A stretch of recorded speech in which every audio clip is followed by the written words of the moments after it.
A prematuridade me preparou para aceitar melhor a paralisia da Amora, eu acho. Porque a Amora não era para estar viva. Assim, eu tenho relatório de alta dela, eu já postei, às vezes eu mando para médico, eu mando para os terapeutas, não era para ela estar viva. E ela tá viva. Então, assim, se ela tem paralisia, ela tá viva, sabe? O pior poderia ter acontecido com ela mais de uma vez. Várias vezes ela quase morreu. Quase morreu mesmo. Não é, né? Da boca pra fora. Então, assim, ela tá viva, e tá ótima, sabe? Águida é a mãe da Amora, uma menina encantadora de 8 anos que tem paralisia cerebral. Ela vem utilizando suas redes sociais como uma plataforma de conscientização e informação. Águida compartilha não apenas as realidades do dia a dia, mas também as conquistas e desafios enfrentados. Ela oferece uma janela para a vida com paralisia cerebral, educando e inspirando o seu público. Prepare-se para uma conversa cheia de insights, emoção e inspiração. Olá pessoal, estamos aqui para mais um Jumper Talks, o podcast da Jumper, trazendo cada vez mais novidades para vocês. Hoje a nossa convidada é a Águida, mãe da Amora. Muito bem-vinda, Águida. Obrigada pelo convite. Obrigada por ter aceitado. Por favor, conta um pouquinho da sua história. Quem é a Águida? Quem é a Amora? Bom, eu sou a Águida, tenho 39 anos. Sou administradora, mas eu sou mais conhecida como mãe da Amora. A Amora é uma criança de 8 anos, vai fazer 9 no final do ano. E ela tem paralisia cerebral, grau 4, de cinética, não para quieta. Não é só pela cinesia, mas é porque ela realmente não para quieta. Ela foi prematura extrema, né? Ela tem paralisia, então desde a alta aí a gente já começou a ver os sinais de atraso no desenvolvimento motor dela. E é isso, o resuminho da apresentação é esse. Senão vou falando muito já. Você está com a gente desde 2019, acho que foi a primeira cadeira de rodas da Amora ou foi antes? Olha, eu não lembro o ano, mas a Amora, antes de ter uma Jumper, ela teve uma outra cadeira, mas quando ela era bem pequenininha, acho que uns 2 aninhos e tal. E depois, quando de fato a gente viu que ela precisava de uma cadeira que suportasse ela mesmo, que ela é uma criança muito ativa, aí a gente já começou com Jumper. Essa é a segunda dela, né? A primeira acho que durou quase 2 anos. Deve ser isso mesmo, mais ou menos 2 anos. Eu acho que foi 2019. Como é que foi você ter o diagnóstico que você teria uma bebê prematura? Você teve essa informação com antecedência? Você teve uma gravidez de risco ou não? Foi no susto? Foi tudo muito no susto, na verdade. Eu estava me preparando para ter um parto mais natural possível, morria de medo de cesárea e tal. E aí, com 22 semanas, a minha pressão começou a alterar, só que estava controlada com medicação. Então, eu estava, assim, só mais atenta, né? Ficando um pouco mais de repouso. Até que com um dia antes da Amora nascer, que eu estava com 27 semanas já, eu acordei, a pressão estava 15/9. E aí, eu estava me sentindo muito mal, com tontura. Nossa, estava muito, muito estranha. Aí, esse dia eu fui, fiz um ultrassom, ela estava bem, continuei medicando, fiquei em contato com o meu médico, tudo. E a pressão estava estável, 15/9, não baixava, mas também não estava subindo. Quando foi umas 6 da tarde, eu tava muito ruim já, com incômodo, dor. E aí fui entrando em contato com o médico, e a pressão começou a subir, até que eu cheguei no hospital, às 11 horas da noite. Por sorte, eu moro em Ribeirão Preto, e aí, por sorte, eu fui direto pro Hospital das Clínicas de lá, que não é uma coisa usual, mas fui direto pro campus de lá. E aí, lá, minha pressão já tava 20/11. Já entrei, fui sendo medicada, tudo, e aí eles começaram a fazer os exames em mim. E aí uma das enfermeiras tentando me acalmar, quando ela colocou a sonda em mim, ela falou assim, fica tranquila, que o pior diagnóstico que poderia ser síndrome de HELP não é, seu xixi tá clarinho e tal. Falei, bom, então o pior não era. Eu peguei roupa antes de sair, porque eu achei que eu fosse internar. E meu marido assim, por que você tá pegando roupa? Imagina, né? 27 semanas, não tinha nem barriga direito. Aí quando veio, chegou meu médico já com a roupinha verde de cirurgia, assim. Falou assim, olha, a gente chegou no pior diagnóstico que tem, que é HELP. Leva a óbito de 6 a 12 horas, né, a mãe. vai dando falência dos órgãos. Naquela hora já tava com plaqueta muito baixa, já tava começando a prejudicar rim. Aí pega fígado, né? Da embolia pulmonar, enfim. Aí eu falei assim, não, mas meu xixi tá clarinho, né? Ele, não, por enquanto. A gente conseguiu correr cedo e a gente vai ter que tirar a Amora pra te salvar. Não? Você tá no melhor lugar, ela também, né? O HC de Ribeirão é referência em neonatologia. E aí foi ali, sim. Eu nem imaginava, achei que eu fosse internar, meu marido lá esperando, achando que só ia examinar e ir embora. E ali a Amora nasceu. E aí ela já foi automaticamente pra incubadora. Já foi pra incubadora, né? Quando ela nasceu, ela deu um A, que é um do Apgar dela. Ela nasceu com o Apgar 1 e 8. O 1 foi esse A que ela fez. E aí ela já foi pra incubadora ali de transferência, né? Eu nem conseguia enxergar, porque ela era muito pequenininho. O ninho que tava em volta era bem maior que ela. E ela foi pro CTI, né? Que era em outro andar. Meu marido já foi com ela. Aí ali eu ainda tive mais 2 hemorragias durante a sutura do útero e tal. E aí eu fiquei bem estranha, assim, por conta de tudo que eu passei depois. E o meu médico, como eu não queria intervenção nenhuma, então ele deixou o meu corpo reagir, assim, pra não me assustar ainda mais de tudo que tinha acontecido. E aí aí a Amora nasceu, isso foi na quarta-feira às 2 da manhã. Eu só fui conhecê-la na sexta. Meu marido já tava apaixonado por ela e tudo, e eu não, eu tava meio que evitando esse assunto, sabe? Eu falei, vai que eu gosto dessa menina e ela morre, né? Já perdi a barriga que eu nem tinha, então eu tava meio alienada, assim, da situação dela. Mas aí na sexta eu não tive mais escapatória, tive que ir conhecê-la. E acredito que foi amor à primeira vista. Mais ou menos. Assim, é difícil, às vezes, alguém olhar, assim, ver a forma que eu falo, né? Até porque hoje eu falo rindo, porque isso eu já trago com muito mais leveza por conta desses anos. Mas eu demorei, assim, a primeira palavra que eu falei pra ela foi desculpa. Me senti muito culpada quando eu fui vê-la, né? Ela era um bebê de 700 gramas, inteira vermelha. Né? Os prematuros, os extremos, eles nascem em desenvolvimento, né? Tem gente que acha que prematuro é um bebê pequeno que tá no hospital para ganhar peso, né?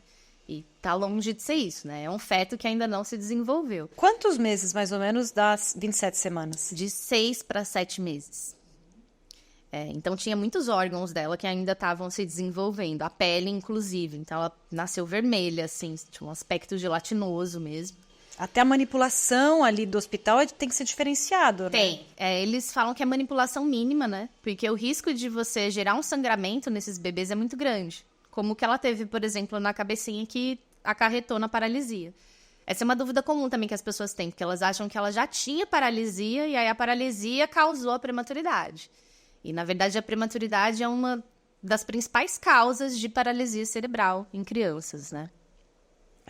Mas aí eu olhei ela micro ali, pedi desculpa, comecei a chorar, me senti muito culpada, não aguentei ficar ali. E aí depois eu fiquei umas 2 semanas em casa me recuperando do parto. E nesse momento eu foquei muito na amamentação, assim, em ordenhar e manter a produção de leite. E meu marido ia todo dia visitá-la, 2 vezes no dia. Eu ia uma vez só. Mas depois dessas 2 semanas, que aí tava sem ponto e tal, já tava bem. Aí eu comecei a passar o dia com ela no hospital. Aí sim eu fui criando um vínculo com ela. Até que com 1 mês de vida ela veio pro meu colo pela primeira vez, em Canguru. Aí ali eu virei mãe dela de fato. Aí ali ela veio, eu falei, nossa, que saudade. Ali eu senti um pertencimento que a prematuridade tinha me tirado, né? A prematuridade tirou barriga, tirou o parto, tirou tudo. Então, ali, quando ela voltou pra mim, aí sim foi. Aí não larguei mais. Aí virei a mãe da Amora mesmo, até hoje. E como foi? Você teve algum acompanhamento multidisciplinar além dela, mas com você e com seu marido para toda essa fase, ou não? Foi você ali tendo que lidar com esses sentimentos e com as surpresas? Não, eu tive... durante a gestação eu tinha uma doula, que já era psicóloga e tal. Antes da Amora nascer, eu já tratava de ansiedade, então eu tinha a psicóloga que me acompanhava. E aí, quando a Amora nasceu, no HC, a gente tem uma equipe multidisciplinar para atender tanto família quanto bebê, né? Então, a gente tinha lá uma psicóloga que ficava na parte da manhã no hospital, e a gente tinha acesso a ela a todo momento, podia conversar e tudo. E eu tinha também a minha psicóloga que eu conversava, fora uma rede de apoio boa, né? Mãe, uma família que compreendia a situação, né? Amigas, enfim. Então, eu tive bastante suporte emocional nisso. O próprio psiquiatra. Continuei tomando medicação de ansiedade, que eu já tomava antes, continuei tomando, que foi muito importante.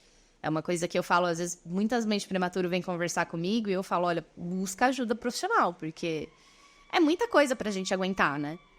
Sozinha não vai. E quando foi esse momento, porque acredito que nesses 111 dias que a Amora ficou internada no hospital, tiveram várias intercorrências. Várias. E quando foi que realmente causou a paralisia cerebral dela? Então, você sabe que o momento que aconteceu isso, eu não sei direito. Esses dias eu tava conversando com uma amiga, que é enfermeira e trabalhava no HC na época, é madrinha da Amora, e ela falou assim, não, porque aí foi quando ela teve a hemorragia. Eu falei, nossa, eu não lembro quando ela teve a hemorragia. É muita intercorrência, na verdade, né? Você nunca sabe se vai chegar e o bebê tá vivo, como que tá e tal, e quase morre, e aí fica bem, e aí quase morre de novo. Isso é todo dia, né? Então, são coisas muito fortes. Mas o fato da hemorragia na cabecinha, eu não me recordo, assim, quando foi, quando tinha, porque acho que é uma coisa que acontece e talvez, não sei se fica falando ou não, diferente quando tem crise convulsiva, sabe? Ou uma vez que ela teve hipertensão pulmonar, e aí o pulmão não estabilizava, então, né, de fato, fica ali toda hora pitando, e aí entra e tal, enfim. Eu não me recordo mesmo, o momento que ela teve, e assim, eu não imaginava, não pesquisava quais as possibilidades de sequela em prematuro ou dável, eu não pensava isso na época. Eu pensava assim, talvez pelo meu tratamento de ansiedade, eu vivia um dia de cada vez e ela sobreviveu a mais um dia. Então, hoje ela tá mais forte que ontem, porque hoje ela é um bebê maior, mais um dia fora do útero. Então, eu ia pensando assim. E aí, nenhum momento o médico chegou para você e te informou que ela tinha tido uma hemorragia e que ela talvez teria desenvolvido uma paralisia cerebral? Você não chegou a ter isso durante a internação? Durante a internação dela, não. O acompanhamento da hemorragia, a gente fazia com ultrassom intracraniano. E aí, logo depois que ela teve alta, eu continuei fazendo lá mesmo, do lado da UTI, porque como o HC é um hospital escola, então ela tinha equipes de residente, né, que sempre acompanhavam, então subia lá e o professor fazia junto. Fiquei muito amiga da equipe, então a gente estava sempre lá e ele fazia. E a única coisa que ele me falou é assim, olha, ela tem uma dilatação considerável nos ventrículos, né? Tem a leucomalácia lateral. Isso antes da ressonância que faz depois da alta com um ano, depois de um ano, né? Isso logo quando ela teve alta bebezinha. E ele falou assim, ela vai precisar de muita estimulação. Mas ela vai desenvolvendo, assim. Até porque não dá pra saber, né? O protocolo, se não me engano, se eu não estiver falando besteira depois, alguém me corrija, mas acho que a ressonância se faz depois de um ano para ver como o cérebro amadureceu com essa lesão. E depois que a gente fez, de fato, ficou ali a dilatação periventricular e a leucomalácia lateral. Esqueci, periférica. Então, ficou ali. Mas não era claro ainda nesse momento. Aí, como ela teve alta também, lá no HC a gente é encaminhado já para um tratamento de acompanhamento de reabilitação. Então, ela teve alta em janeiro e em março a gente já começou com o grupo de estimulação precoce. Ela tinha 6 meses. Ali já dava para ver que ela estava bem atrás dos amiguinhos de internação, sabe? Os outros bebês acompanhando o brinquedo, assim, e pondo a mãozinha. E ela teve uma intercorrência grave no olho também. Então, quando ela teve alta, a gente precisou fazer bastante estimulação visual. Uma das retinas dela, a retina do olhinho direito, tá descolada. A outra descolou, mas aí ela fez laser, fez uma medicação intraocular, enfim. tá boa até hoje. Mas ela tem uma miopia enorme, não sei como, ela fica tirando óculos e enxerga, enfim. Mas ali já tava claro, assim, que tinha dado mesmo uma paralisia, sabe? Então, quando a gente fez essa ressonância e a médica confirmou, de fato, já era um processo meio que foi se mostrando naturalmente. Os outros bebês foram tendo alta da físio, ela não sustentava o pescoço, sabe? A gente já sabia da lesão, então foi indo naturalmente. Não foi um momento assim, do nada, olha, ela tem paralisia. Tipo, já tava, os sinais já estavam vindo, assim, já estavam bem claros. E aí, você disse então que ela já tinha um acompanhamento de fisioterapia. Uhum. E aí depois, o que foi agregando de terapias multidisciplinares? Só manteve com fisioterapia ou foi encaminhando também para outros profissionais? Ela já tinha. No HC eles têm o centro de... Acho que é centro de reabilitação, que é o CER. Então ela já fazia fono, físio e TO lá. A primeira parte é em grupo. As profissionais orientam as famílias a estimular os bebês em casa. Quem vai bem, já tem alta, eles só vão de tempo em tempo acompanhando. E quem precisa mesmo de profissional, aí fica fazendo a terapia lá. Então, ela já fazia fono, físio e TO. E tinha uma psicóloga para mim lá também, que eu fazia. Enquanto ela estava com as meninas fazendo alguma terapia, eu ficava com a psicóloga. E aí, você falou que ela, com mais ou menos 2 anos, ela foi para uma cadeira de rodas. Foi. Como é que foi essa fase para você e para ela? Esse é um ponto também que é fora da curva pra mim, porque eu nunca tive problema com a cadeira. Pelo contrário, assim, eu não queria carrinho. Ela já tava grande, ela já não era mais um bebezinho.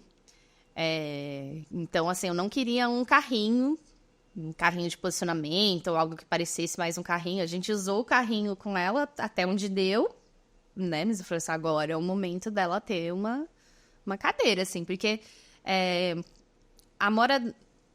Por ela ter grau 4, naquela época o pessoal achava que ela era grau 5, porque pela discinesia é fácil variar, né? Isso, diferente de outros tipos de paralisia. Então já estava muito claro pra gente, assim, também que ela teria muita dificuldade em andar, se é que ela vai andar, né? Então a gente sabia que ela precisava de uma cadeira. Então carrinho eu nunca quis, porque ela já era uma criança, ia pra escola, né? Já, então... Eu queria cadeira. Aí a gente fez, na época, como ela ainda fazia o acompanhamento pelo SUS lá, a gente comprou uma cadeira, que era um modelo que eles usavam. Até tava a fila para conseguir a cadeira do SUS, mas demoraria muito tempo e a gente tinha condições de comprar. A gente comprou e fez a adaptação lá. Que aí foi a primeira cadeirinha dela. Mas aquela com a rodinha bem pequena, baixinha. Pequenininha, aquela que fecha. Uhum.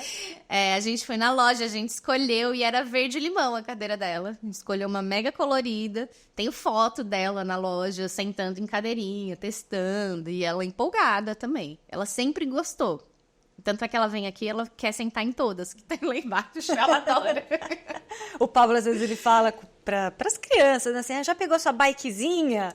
Porque para eles é uma bikezinha, né? Um equipamento de locomoção para eles. Não, a Amora ainda tem a bike, que ela tem o triciclo também. Uhum. Então, mas a bicicleta, ela vai... E todo mundo gosta, né? Hoje, todo mundo gosta da cadeira dela também. As crianças, os amigos. Mas eu não tive problema, não. Você aparenta, né, ter realmente um pensamento muito liberto, né? Você não se amarra com preconceitos, nem seu, nem das pessoas. Você realmente olha para ela, né? Para o que é melhor para ela, né? Eu acho assim, a prematuridade me preparou para aceitar melhor a paralisia da Amora, eu acho. Porque a Amora não era para estar viva, né? Assim, eu tenho um relatório de alta dela, eu já postei, às vezes eu mando para médico, eu mando para os terapeutas, não era para ela estar viva. E ela tá viva. Então, assim, se ela tem paralisia, ela tá viva, sabe? O pior poderia ter acontecido com ela mais de uma vez. Várias vezes ela quase morreu. E quase morreu mesmo. Não é, né? Da boca pra fora. Então, assim, ela tá viva, e tá ótima, sabe?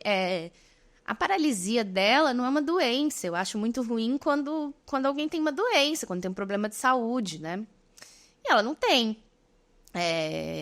Eu não sei, eu acho que as pessoas...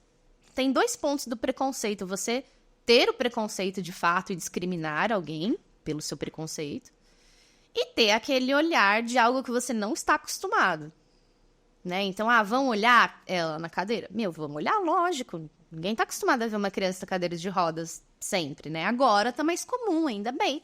Mas até, sei lá, 1, 2 décadas atrás, onde a gente colocava as pessoas com deficiência, né? Ou você escondia, ou pior, ou ia para lugares totalmente inapropriados. Então, assim, eu sempre falo isso. Antes, se a gente visse alguém com o braço inteiro tatuado, era assustador. E era taxado também de alguma coisa. Imagina. Meu pai, por exemplo, nasceu em 28, ele achava um absurdo. Hoje em dia as pessoas têm tatuagem no pescoço e ok. Então, assim, a gente precisa, sabe, lidar com esse olhar curioso. É lógico que quando isso vem ofender ou diminuir, né, isso é uma coisa muito ruim, mas também eu vou levar a informação de que não é assim. Porque às vezes as pessoas têm uma informação errada da vida da pessoa com deficiência, né? Como você falou, a pessoa às vezes não conhece, né? Exato. É uma ignorância por não conhecer o fato. Exato. Né?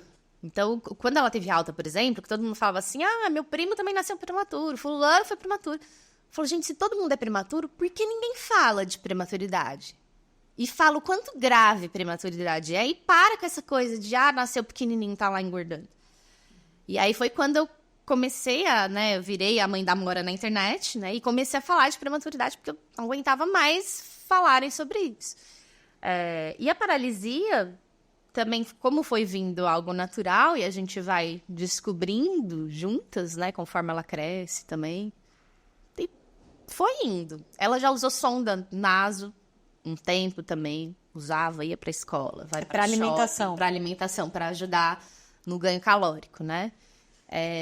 Mas usava, saía com ela pra shopping, tudo, olhava, ficava olhando. Se tinha criança que olhava, eu falava assim, você quer saber o que é? Eu sou dessa, sabe? Ficou olhando muito, eu vou perguntar se você tá curioso. Então, eu não me ofendo, não. Semana passada ainda ouvi, uma moça olhou a foto dela e falou assim, nossa, ela é tão linda, né? Não parece que ela tem paralisia. Pois será? As pessoas com paralisia são todas feias, então, né? Mas assim... Eu já ouvi isso em vários eventos, às vezes estou conversando com... A gente tem muito amigo, né, cadeirante. E já passou uma senhora, falou para Fernanda, falou, você é muito linda para estar numa cadeira de rodas. E ela responde, falou assim, só uma pessoa feia pode estar na cadeira? Mas é um pensamento que a gente tem que ir desconstruindo, né? Com certeza. Tem como. E você comentou que ela já estava na escola com 2 anos? Você já colocou ela? Coloquei a Amora na escola com 1 ano e pouquinho. Aí ela foi pra escola. Berçário, né? Não sentava. Falei com a professora, tudo, e foi pra escola. Só que aí, na época, isso foi em 2017. Na época, tava um vírus de bronquiolite super forte. Ela acabou pegando. E aí, a pediatra falou assim, vamos segurar ela em casa mais um pouco, depois você volta. Ela voltou pra escola com 3 anos. 3 anos, ela foi pro jardim, aí veio a pandemia. Ela ficou 1 ano em casa. E aí, o ano retrasado, a gente repetiu ela no jardim mais 1 ano. Pra não ter que voltar direto no primeiro ano, a gente fez o jardim. Aí, o ano passado, ela fez o primeiro, hoje ela tá no 2º ano. E como é que foi a sua decisão de ir para uma escola da linha Waldorf? Porque eu sou super admiradora e eu fiquei muito feliz quando eu vi. E eu queria que você falasse também um pouco sobre esse ensino, né? A Waldorf, na verdade, é uma pedagogia bem diferente da pedagogia tradicional. Se a Amora não tivesse paralisia, ela iria também, eu acho, porque eu sempre gostei muito. Mas a primeira decisão nossa em relação a isso, ela sempre estudou em escola Waldorf, ela estudou em 2 escolas Waldorf. Como a Amora sempre nasceu no meio de estimulação, e ela ia em físio, ela ia sair de uma clínica e ia para outra, era tudo muito plástico, muito estéril. Todo lugar tinha que entrar, tira sapato, pega o álcool, borrifa, limpa, e espelho, e brinquedo luminoso.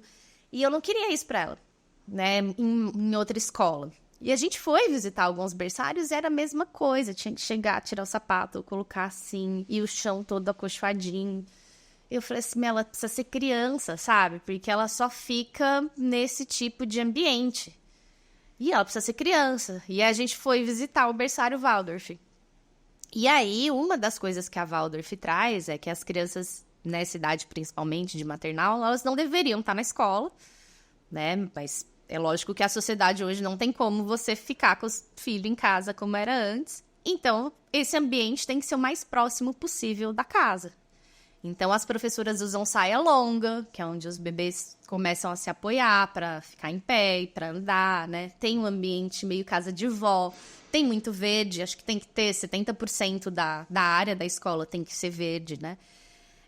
Então, quando a gente foi visitar, eu lembro direitinho que a gente saiu de um que você tinha que colocar a meinha no pé e chegamos nessa Waldorf, e aí a sala do maternal tinha um edredom surrado no chão, assim, que os bebês brincavam. Um monte de brinquedinho de madeira, de crochê. E as crianças brincando com o esguicho, com a mangueira, assim, tomando banho de mangueira. E tinha uma mangueira mesmo da fruta enorme, um terra, galinha. Eu falei, é aqui que ela tem que ficar, porque senão não dá, né? Ela já fica muito o tempo inteiro com estimulação, ela tem que ficar na natureza. Aí foi onde ela entrou.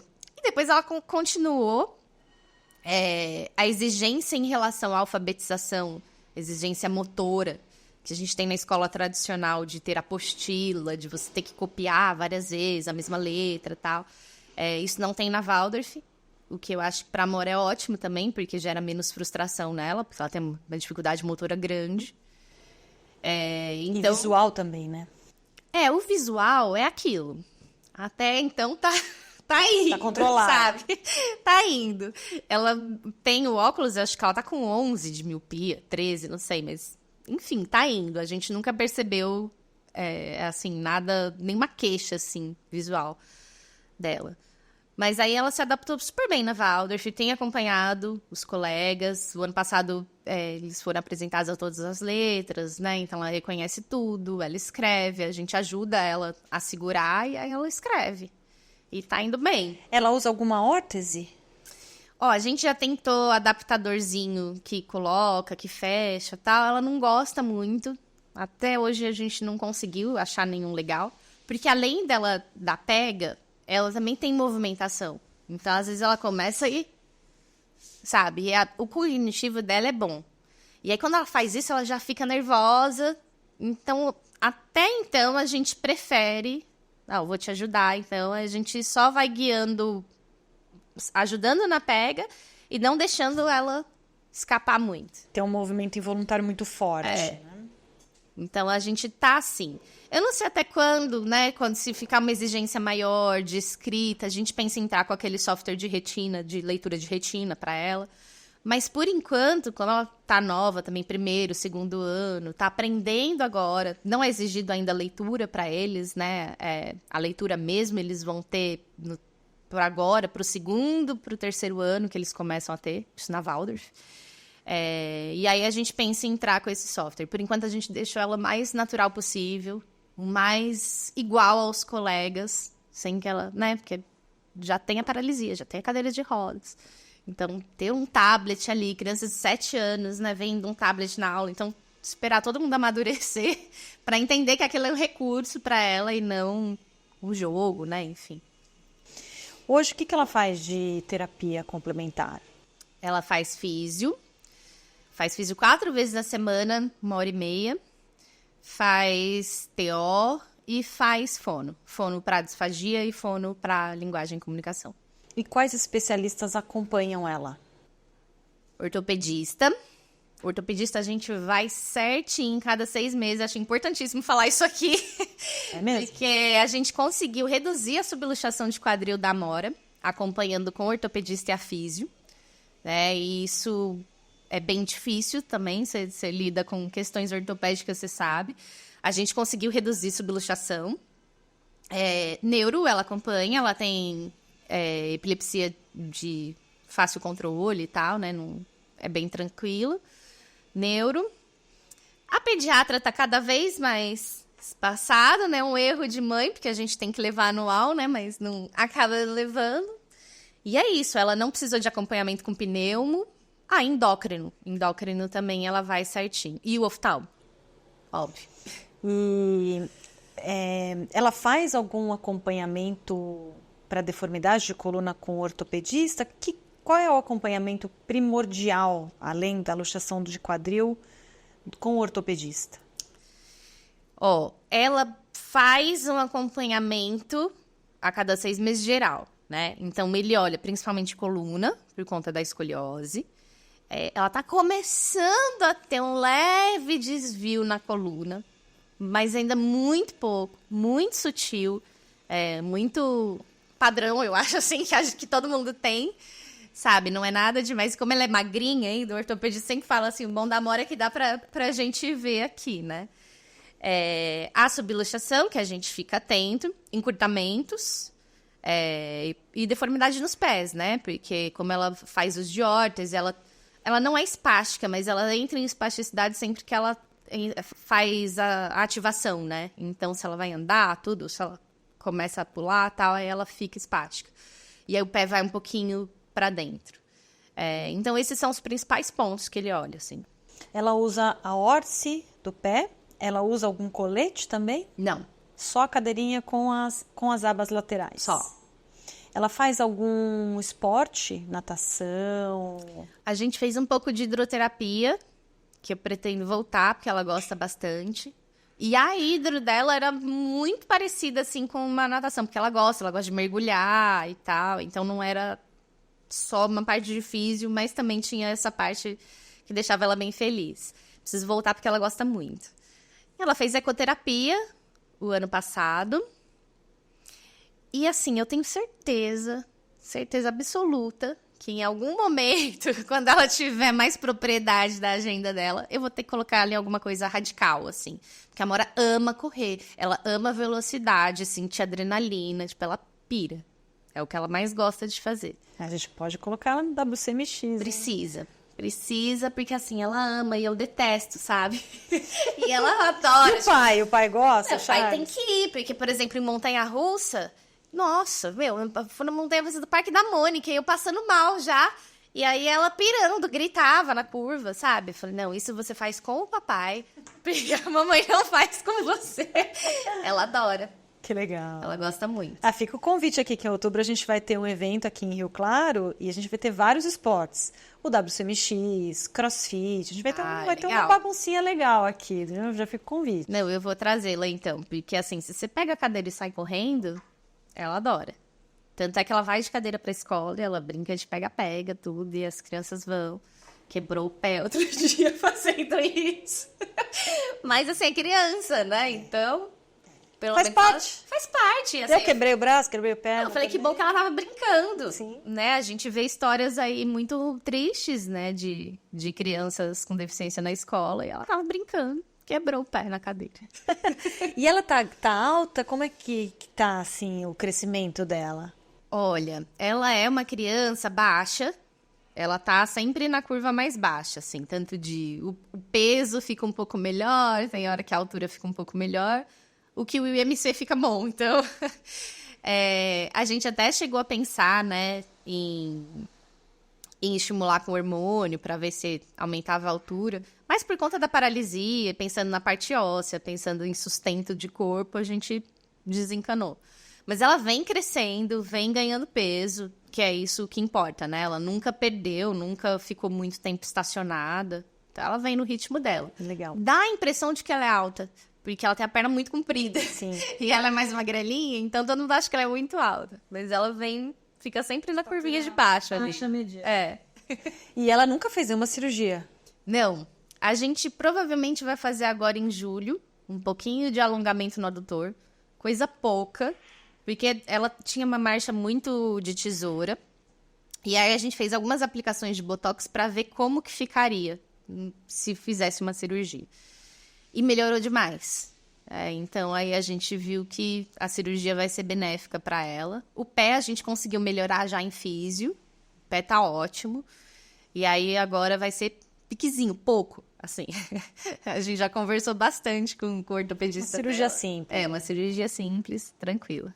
E qual é a rotina de vocês hoje? Porque você trabalha. Então, e você deve ter uma rotina intensa com ela, né? Como toda mãe. Quando eu tô agora... Esse ano eu dei um tempo do trabalho para focar um pouco até em mim, porque ela tá com 20 quilos. E aí, no final do ano, eu não tava conseguindo mais pegar ela sem ter dor. Então, eu tô agora, o tempo que ela vai pra escola, aproveito pra ir pra academia. Tô malhando, tô ficando forte, porque vem uma vida aí pela frente, carregando, né? Mas mesmo assim, a gente acorda, eu já preparo ela pra ir pra escola, café, tudo. Aí ela vai pra escola, ela acorda às 6 da manhã. Aí ela fica na escola até meio-dia. Esse tempo, ou eu uso pra trabalhar, ou uso pra ir pra academia, enfim, pra fazer minhas coisas. Aí depois eu pego ela na escola e aí todo dia tem terapia. Então aí almoço e aí a gente já prepara, porque aí tem físio, TO, fono. Eu tento ir dividindo os dias, mas ela faz físio de sábado, por exemplo. Pra gente não fazer na segunda, que é um dia que ela tá cansada. Aí de segunda ela só tem fono. Aí de terça ela tem fono e físio. Quarta ela tem TO. E aí quinta, era pra ela ter TO e fono, eu tirei porque ela tava ficando exausta. Aí quinta físio, sexta físio, sábado físio. É importante você falar isso, porque às vezes tem família que fica colocando uma rotina de terapia muito intensiva e isso acaba cansando também a criança. Não só a família, mas como a criança, né? Então, é importante esse descanso em algumas etapas da vida, né? Eu acho que tem muitas famílias, assim, e isso não é errado, mas tem muita gente que busca pelo milagre, sabe? Então, assim, ela vai sarar da paralisia. Então, se eu fizer mais físio, vai andar mais rápido. Se eu fizer mais, vai... Enfim. E não é assim, né? Eu falo que, por exemplo, no caso da Amora, ela já gastou a cota de milagre dela. Já foi, né? Não tem mais milagre. Não existe método de reabilitação milagroso, né? Porque às vezes vendem isso pra gente também. Tipo, você vai fazer o intensivo do fulano lá em não sei qual país e, olha, saiu andando. Não existe isso, sabe? Você tem que ver quais critérios que tinham as crianças que são aceitas pra isso, porque tem clínica que faz isso também. Você vê os vídeos maravilhosos, aí você vê... pega criança grau 2 e 1 sem epilepsia. Pô, tá fácil. Então, né? Então, assim, isso é uma coisa que a família precisa entender. Eu acho que é natural em algum momento, acho que quando a Amora tinha uns 2 anos, eu era louca da estimulação. Sabe? Tudo queria fazer, e aí pela estimulação visual, então em casa eu tinha peruca, tinha batom, tinha placa de contraste em tudo quando ela era neném. Só que com o tempo você precisa ir vendo, eu acho, pelo menos falando no meu caso, que é uma criança, né? E ela fica exausta. Quando ela entrou no primeiro ano, foi nítido tanto que ela ficava mais cansada do que quando ela estava no jardim. E eu fui perguntar para as outras famílias de amiguinhos da sala dela. Eu falei, as crianças estão cansadas? Estão, porque exige mais concentração, exige mais, né, do cognitivo, pensar, ficar ali prestando atenção, e isso cansa qualquer um. Quando você trabalha muito, fica cansada, mesmo se você trabalhou sentada. Então, eu já tirei, ela fazia 5 físios na semana, ela foi para 4, que não dá. E assim, a escola para ela, enquanto ela estiver acompanhando muito bem, a escola vai ser prioridade. Eu não posso reduzir físio por conta de questão ortopédica. Então, assim, cada momento também eu vou vendo. Quando ela era menorzinha, a TO era extremamente importante para ela ali, junto com a fono, porque a gente fazia integração para alimentação e tal. Nananã. Hoje em dia, a TO é menos. Mantém uma, 2 sessões de TO. Se eu precisar faltar, vai faltar, tá cansada? Não vou. Então, assim, conforme ela vai crescendo, conforme a demanda dela vai mudando, a gente vai mudando também essa agenda. Mas eu sempre tenho que lembrar que ela precisa descansar. Ela gasta, acho que pelo menos uns 30% de energia a mais por conta da movimentação. Então, só o fato dela se mexer, ela já tá cansando, né? Mais a fisioterapia, ela faz TheraSuit, ela levanta 4 quilos nas perninhas. Vai você, fica 3 horas na academia, fica 1h30. Nossa Senhora! Então, assim, ela tem uma rotina de atleta. Sim. Então, a hora que ela quiser, pega, fica deitada, vem TV, relaxa. Águida, conversando com você, eu sinto muita lucidez, eu sinto muita coerência. Acompanhando também as suas redes sociais, por mais que você falou que você teve está tendo um ano sabático, né, em relação ao trabalho, mas você é muito ativa, né, em comunicar, falar sobre a prematuridade, sobre as rotinas da mãe atípica. E um dos seus posts com maior destaque, você coloca uma imagem, justamente de onde teve o sangramento. Né? E ali aquele texto que você descreve, você é muito consciente, né? Que a informação para você foi muito importante. Sim. Explica pra gente essa sua visão. Eu acho assim, hoje em dia a gente tem muita informação de tudo, né? Começa daí. E uma coisa que desde quando a Amora nasceu eu percebo que é uma dificuldade da gente entender o que o médico fala ou também de perguntar para os médicos o que está acontecendo, né? Então, assim, quando a Amora nasceu, quando eu me envolvi mais na CTI, eu ficava o tempo inteiro perguntando o que era tudo, o que significava tudo, como que funcionava o respirador, enfim, ali eu já fui indo. Mas para eu entender a paralisia dela, quando eu recebi a imagem da ressonância, e essa foi a ressonância que a gente fez, acho que ela já era maiorzinha, e aí a médica me explicou tudo, né? Então, olha, por que a paralisia dela é discinética? Porque afetou essa área ventricular, afetou o cerebelo, isso mexe com o equilíbrio, mexe com não sei o que e tal. Ela foi explicando tudo. Isso eu acho essencial. Não são todos os médicos que fazem. E às vezes eu converso com mãe e eu falo assim, olha, se não ficou claro, ou você volta nesse médico e pede para ele explicar, ou procura outro médico. Porque tem que estar claro para você o que a lesão impacta no desenvolvimento motor da criança. Porque isso acaba ajudando também na aceitação e entendimento da família do diagnóstico. Eu sei o tanto que é difícil para a Amora se manter em pé. Eu sei o tanto que é difícil para ela se manter estável. Então, assim, eu vou exigir que ela saia andando. Tipo, eu vou ficar nessa esperança de, olha, ela tem que andar. Não, fisiologicamente é muito difícil. E aí eu sei que cada um tem sua fé e fala assim, não, mas para Deus nada é impossível. Ok, você pode, né, cada um tem a sua crença. A minha crença é olhar para a Amora todo dia, olhar o que os exames dela têm. De fato, ela é muito melhor do que os exames, né? Eu não vou ficar presa também em diagnóstico ou o exame dela. Eu tenho que olhar para ela. Então, assim, se você vê os exames, igual eu te falei, você vê o relatório de alta dela, não tava aqui.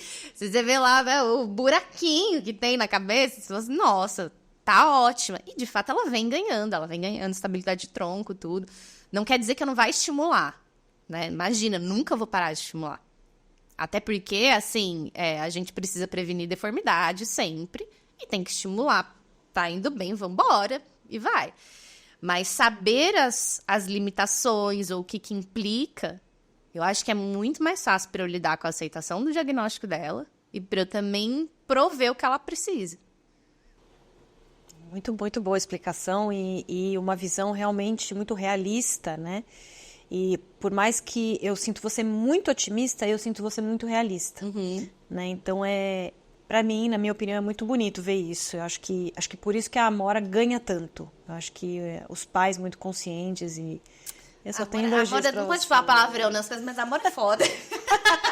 Que pode. A Amora, desde o dia que nasceu, ela é assim, ela vem, ela surpreende, ela é esforçada, ela gosta de fazer físio. Então vai, assim, né? Igual a gente entrou na escola. Fiquei com medo, né? Falei, nossa, e agora, né? Será que acompanha, que não acompanha? Mas também não posso exigir isso dela, né? E aí termino o ano com ela sabendo reconhecer letra, palavra, tudo. Então, assim, enquanto ela tá pedindo, vambora, sabe? Mas eu também não vou ficar... Qual faculdade será que ela vai fazer? Entendeu? Sim. Vamos de acordo com o ritmo dela.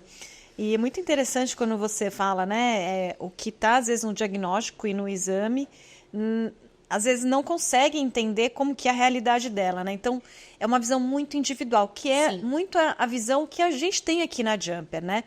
Muitas vezes, quando alguém entra em contato com a gente querendo saber o preço de uma cadeira, a gente sempre quer conversar. Por isso que, né, as nossas vendedoras são fisioterapeutas, porque a gente quer conversar e entender não só a parte do diagnóstico, mas como que é a pessoa individualmente, quais são as atividades, qual é o perfil, a percepção da família, para a gente também poder fazer a indicação da melhor cadeira de rodas, o que vai ser melhor, né, para cada pessoa. E como que é a sua experiência, né, dessas últimas 2 cadeiras que vocês compraram aqui conosco? Eu sou bem cara de pau, né, aqui, porque eu mando tudo para as meninas. Tem coisa que a gente fez até cocriação, acho, né, o apoio de pé da Amora. Eu acho fantástica essa visão, porque, assim, principalmente na paralisia, eu sei que existem outros requisitos aí para a pessoa ter uma cadeira de rodas, mas para a paralisia, principalmente, o diagnóstico de paralisia é muito amplo. Então, assim, uma criança nunca vai ser igual a outra. Mesmo se ela tiver igual o da Amora, paralisia grau 4 de cinética. São crianças completamente diferentes, sabe? Tem muita interferência que acaba diretamente, né, impactando no desenvolvimento da criança, no perfil da criança. E aí, quando a gente teve a cadeira aqui, desde o primeiro momento, eu já fui falando, né? Eu ligo, eu mando mensagem para as meninas e falo, Gabi, ó, não tá legal isso. A gente tem que fazer não sei o quê. A Amora tira. E a Amora, eu falo assim, olha, se a Jumper aguenta a Amora, então aguenta qualquer criança.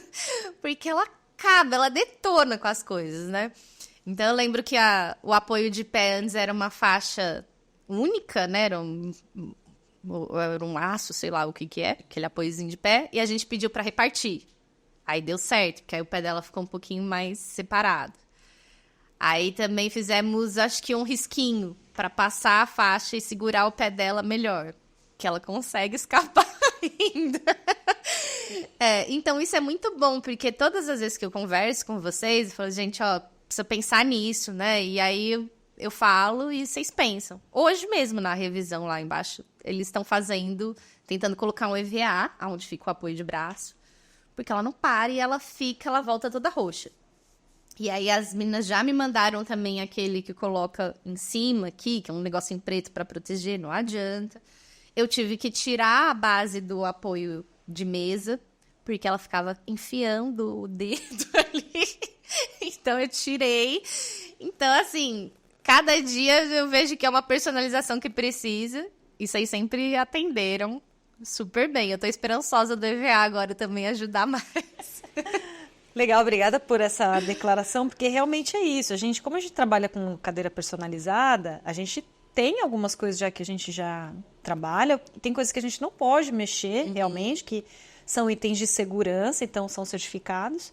Mas tem esses detalhes que realmente, cada caso a gente tem que ouvir, tem que ter um tempo de uso para também a família entender o que pode melhorar, o que não pode, o que dá para a gente fazer, o que não dá para fazer. E a gente sempre trabalha com essas melhorias, né? Essa comunicação tem que ser bem ativa e bem funcional, com o objetivo de realmente ter a melhoria do produto e de usabilidade. Com certeza, né? E aí, na escolinha, acredito que os amigos também empurram, deve ser uma brincadeira geral. Tem uma disputa para quem fica ajudando a Amora, assim, no dia, tem sempre uma briga, e aí empurram. Uma coisa que é muito legal também é sempre que ela sai da cadeira para brincar, por algum motivo, alguém vai e senta na cadeira. Então, sentam na cadeira direto, e aí ela tinha uma amiguinha. Elas passaram a pandemia juntas, assim, então elas tinham uns 3, 4 anos. E aí a Alice queria ser cadeirante. Ela pediu de Natal uma cadeira de rodas, porque ela queria ser cadeirante. Todas as bonecas dela sempre tem uma que tem cadeira de roda, uma, duas. E eu tenho o áudio dela, eu queria uma cadeira de rodas de Natal. Eu falei, não, Liz, mas aí é ruim, porque aí quando a gente for subir na calçada, que você ajuda a Amora, como você vai fazer? Ela, não, eu saio da minha, subo a dela e subo depois. Ou não, fica assim você mesmo, em pezinha, e aí você vai ajudando a Amora desse jeito. E eles adoram sempre. E aí eles pedem para eu ensinar como que tira o freio. E aí eu vou elegendo algumas crianças que eu vejo, tipo, esse já tá bom pra conduzir da Amora. Então, festinha de aniversário, eu já vou terceirizando, sabe? Eu falo, quero brincar? Então já tem alguns que eles já sabem. Quando para, já freia, tal, ver se ela tá de cinto, sabe? Tirar, sabe, por o cinto. Quem sabe são as crianças futuramente serão fisioterapeutas, TOs, ortopedistas. Ter esse contato logo cedo é ótimo. Né? A gente tem algumas passagens legais aqui também em relação a isso. Uma delas é quando a gente tem festa de final de ano, ou a gente tem algumas festas que são feitas para a família dos funcionários, dos colaboradores. E alguns, né, tem filhos. E aí a gente monta sempre uma área de basquete, a gente deixa algumas cadeiras de basquete. E aí as crianças brincam o dia inteiro. E aí chega no final de mãe, eu quero uma cadeira de rodas, pede lá para a Jumper para me dar, compra uma cadeira da Jumper. Então, é inclusão, né? Realmente, estimular realmente, como a gente começou, né, a nossa conversa, né, em relação a isso, que é ter um outro olhar para cadeiras de rodas e para os usuários de cadeira de rodas, né? E a gente também participa de alguns eventos no SESC, E aí a gente leva as cadeiras de rodas e as crianças também brincam, tanto com o skate como com as cadeiras. E, normalmente, quando a gente olha para o skate, está vazio e elas estão sempre na área das cadeiras de rodas, querendo brincar com as cadeiras. Que nem eu falei, é uma bikezinha para eles. Sim, é legal. É muito legal. Você tem alguma coisa interessante, engraçada para contar? Alguma passagem engraçada que você gostaria de passar? Explicar aqui, mostrar para o pessoal o que aconteceu com vocês. Comigo e com a Amora, ela quebrou o pé na cadeira também. Isso eu falo rindo, mas tem bem que assusta, né? Foi na escola? Caiu para baixo, assim? Não, ela teve aqueles dias de onda de calor. E aí eu mandei ela para a escola sem órtese, que estava insuportável. E a Amora, por mais que ela se agite, ela conseguiu aprender a se agitar sem bater o pé no apoio de pé. Então ela tipo, trava o pé dela quando chega perto, assim, né? Não sei se eu acho bom ou se eu esgano. Mas, enfim. E aí, ela tava brincando de pega-pega no intervalo da escola. E aí, o professor dela deixou ela 2 minutinhos pra ele pegar uma água. No que ele deixou, já veio um amigo, saiu com a cadeira correndo. E aí, na curva, isso é importante falar, quando a gente corre com a cadeira na curva, ela fica numa roda só. Um adulto segura. Aí, ele não segurou, caiu. E aí, foi uma choradeira. Porque aí as crianças assustaram, o amigo chorou, aí a Amora chorou. E ela bateu a fíbula no lado, assim, né, na cadeira e fez uma fissura. Ela ficou tão sem graça nos primeiros dias, porque todo mundo chorou, todo mundo assustou e tal. E aí você falava pra ela, nossa, ela quebrou o pé na escola, e ela ficava super sem graça. O ortopedista até falou assim, mas demorou pra isso acontecer, né, Amora? Mas agora você conta e ela racha o bico. Falou assim, nossa, você quebrou o pé na escola, né, amor? E ela dá risada. Acho que foi super divertida essa experiência. Legal. É uma informação importante, a cadeira ela dá essa virada porque ela tem 0 grau de cambagem. Por isso que as cadeiras de basquete, dança e corrida, elas têm a angulação maior. Então, no caso de basquete, vai para 18 graus, 20 graus. Tô precisando dessa angulação. É que ela é nova. É que ela é nova. Daqui a pouco tem que trocar a cadeira de usuário e esportiva. Nossa, vai também. ter que ser essa daí, porque olha... Mas aí eu falo, não pode correr sozinho. Se eu correr só adulta, eu fico falando pra eles, não pode fazer curva correndo. Legal. Então, para a gente finalizar aqui a nossa conversa, eu queria saber se você pode compartilhar alguma mensagem de esperança e de incentivo para as famílias que estão passando por essa situação de prematuridade ou de ter um diagnóstico de paralisia cerebral. Uma mensagem que você possa, alguma palavra de encorajamento que você possa dar para essas famílias. As famílias que acabam de receber o diagnóstico de paralisia, principalmente, eu acho que é um tanto assustador pela palavra, assim, né? Paralisia cerebral. Acho que hoje nem estão usando tanto, né? Agora tem um nome mais comprido. Me fugiu agora, mas enfim. Mas eu acho essencial buscar uma informação adequada. Se não sentiu segurança em que um médico falou, procura um outro quando possível, é claro, né? Mas converse com outras famílias. Tem muitos grupos na internet, tem muitas páginas no Instagram. Então, converse com outras famílias para ir vendo o caminho das pedras também, sabe? Para conversar, assim, o que já fez de terapia, o que não faz. Porque é um mundo totalmente diferente, totalmente novo, né? E é claro que tem os macetes aí nesse mundo, tanto da nossa sobrevivência, da nossa sanidade, quanto, de fato, acessórios, equipamentos, reabilitação e tudo mais, né? Então, eu acho que é muito isso, não ficar preso a um diagnóstico, não achar que essa criança vai ficar presa a esse diagnóstico para o resto da vida, porque quanto mais a gente pensar isso, mais a gente fecha, eu acho, as oportunidades que a gente tem de inserção dessa criança e de olhar ela como um indivíduo. É claro que tem, né, diferentes níveis de suporte e tudo mais, mas a gente precisa entender que aquela criança é um indivíduo, é uma criança como qualquer outra, e que ela precisa ter os relacionamentos sociais, ela precisa ter amigos, ela precisa ter família, ela precisa ter, né, o que uma criança tem, A gente não pode privar. Eu sempre fico pensando assim, às vezes quando falam assim, né? Já falaram, tipo, ai, tadinha, né? Da Amora. Tadinha da Amora. Meu, tadinha é uma criança que não tem isso, sabe? É uma criança que não tem pai, mãe, que não tem família, uma criança que mora na rua. Isso é uma criança que é digno de você ter dó, sabe? Mas se você vê uma criança numa cadeira de rodas e, por exemplo, a Amora tá feliz, ela tem amigos, ela tem tudo, ela vai pra escola, ela brinca. Então, assim, eu acho que a gente, como pais, a gente precisa entender muito bem o diagnóstico para poder propiciar isso para os nossos filhos, para que eles sejam indivíduos, para que eles sejam crianças, para que eles tenham uma vida feliz, sem que seja a Amora que tem paralisia. Não, ela é a Amora, ela é uma criança de 8 anos, super feliz, saudável, e é isso. Obrigada por compartilhar Eu que agradeço. Sua história, a história da Amora, a história do Charles, que é uma família, é muito bonito. Tenho Apesar certeza. da gente nunca falar do pai, mas existe o pai. Existe o pai que suporta tudo isso também. E muito bonito o início, né, da sua jornada. Ele estava ali todos os dias, 2 vezes por dia, que nem você começou. Ele se apaixonou por ela antes que ele. Ai.